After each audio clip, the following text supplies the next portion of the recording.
Bom, nós começamos essa edição falando de marco temporal porque o assunto está em pauta novamente aqui em Brasília. O Supremo Tribunal Federal retomou o julgamento sobre o tema com placar de 7-2 contra a tese. Com isso, já se tem a maioria para derrubar o marco temporal que prevê como data limite para demarcações a promulgação da atual Constituição em 1988. E nós vamos direto para o STF agora falar com a Nayane Carvalho, nossa repórter, que está acompanhando o julgamento de perto. Olá, Nayane, seja bem-vinda, boa tarde para você. Como está o clima por aí depois que foi formada, então, essa maioria para derrubar a tese do marco temporal? Seja bem-vinda. Oi, Tiago, obrigada. Boa tarde para você e a todos que acompanham a nossa programação. Olha, clima de festa aqui, viu? Já que a maioria do STF resolveu aí sobre derrubar, né, a tese do marco temporal indígena. Bom, neste exato momento a gente está escutando algumas lideranças indígenas falando aqui atrás. Isso porque o STF, os ministros estão em um intervalo mais ou menos aí de 1 hora, que começou por volta das 16. Aliás, já passa de 1 hora, que começou 16h07 e agora já são 17h13 e ainda não voltou à sessão. Geralmente esse intervalo dura aí mais ou menos 1 hora, 1h10 no máximo. Quem volta já falando ali é o ministro Gilmar Mendes, que começou a dar o seu voto depois do ministro Luiz Fux e também Carmen Lúcia, e logo em seguida deve ser seguido aí pela ministra Rosa Weber, presidente do STF. Bom, vamos ouvir o que falou o ministro Luiz Fux durante aí a primeira fala logo na abertura da sessão.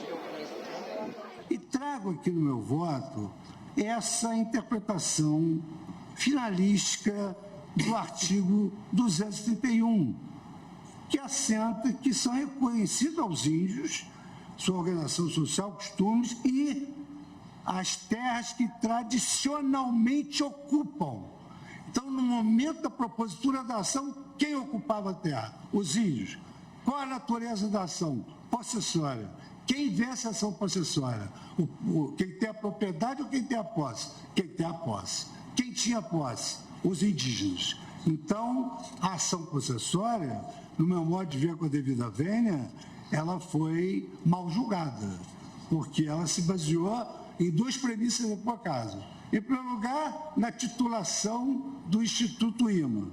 E, em segundo lugar, porque ela introduziu o petitório no curso do possessório, que é uma matéria versada não só no direito civil, mas agora, mais propriamente, no direito constitucional, com essa redação tão clara do artigo 231. E eu estou exatamente acompanhando o voto do eminente relator.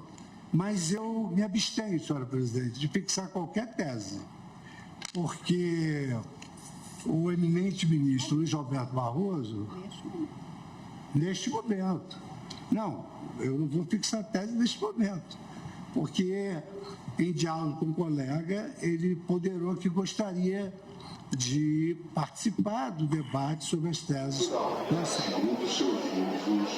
Logo em seguida, Tiago, quem votou foi a ministra Carmen Lúcia, fez um pronunciamento bem breve, ali por volta de 10 a 15 minutos no máximo, e também declarou voto contrário à demarcação das terras indígenas. Vamos ouvir.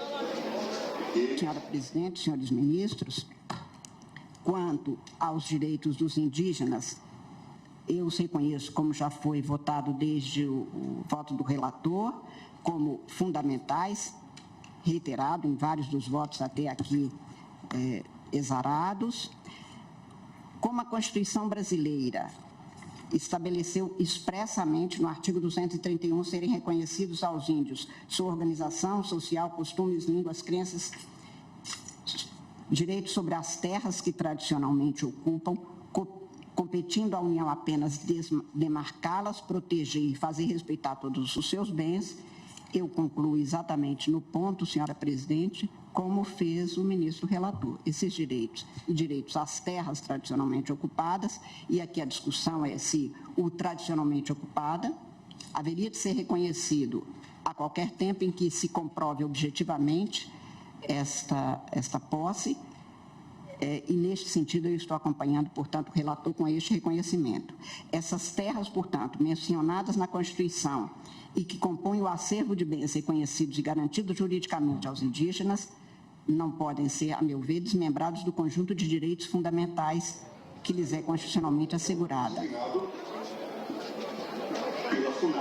Bom, Tiago, na verdade agora voltou Gilmar Mendes, ministro, a falar, né, para declarar o voto dele de fato, mas antes da ministra suspender a sessão por aqui, ele já estava relatando o voto dele. Vamos ouvir. Não se trata. Tudo isso pode-se afirmar com absoluta tranquilidade interpretativa que o advérbio tradicionalmente, que está na raiz do conceito de terras ocupadas pelos indígenas, não está relacionado no texto da Constituição brasileira com elemento histórico, mas sim com a forma tradicional de ocupação. O advérbio tradicionalmente nada tem com o conceito de posse imemorial, mas sim com o conceito de formas tradicionais de ocupação. O juízo histórico, entretanto, é fundamental para a elucidação dos 4 círculos, principalmente do círculo 3 e do círculo 4. Este é o quadro, dizia ele, institucional brasileiro, no que diz respeito ao tratamento constitucional do tema. Então, é preciso ler esse texto com esta perspectiva. São terras tradicionalmente ocupadas pelos índios, as por eles habitadas, em caráter permanente, as utilizadas para as atividades produtivas, as imprescindíveis à preservação dos recursos ambientais necessários a seu bem-estar e as necessárias à sua reprodução física e cultural, segundo seus usos, costumes e tradições. Vendo isto nesta perspectiva. Bom, Tiago, voltando, né, aqui, já que tem maioria formada aqui no STF para derrubada da demarcação de terras indígenas, agora fica aí a discussão em relação se realmente vai ter alguma indenização ou não para as pessoas que ocuparam as terras dos indígenas, né? Bom, a gente segue acompanhando por aqui porque lá no Congresso Nacional, no Senado Federal, tramita um projeto de lei também sobre demarcação de terras indígenas e com esse resultado aqui acaba que anima mais os ânimos por lá e é necessário que o Congresso Nacional também legisle sobre isso. Bom, matéria completa sobre isso, a gente volta nos próximos jornais. Tiago. Certo, Nayane, obrigado pelas suas informações. Qualquer novidade que pintar por aí, você volta e conta aqui pra gente. Espaço aberto sempre para você. Nayane Carvalho falando com a gente direto do STF. Nós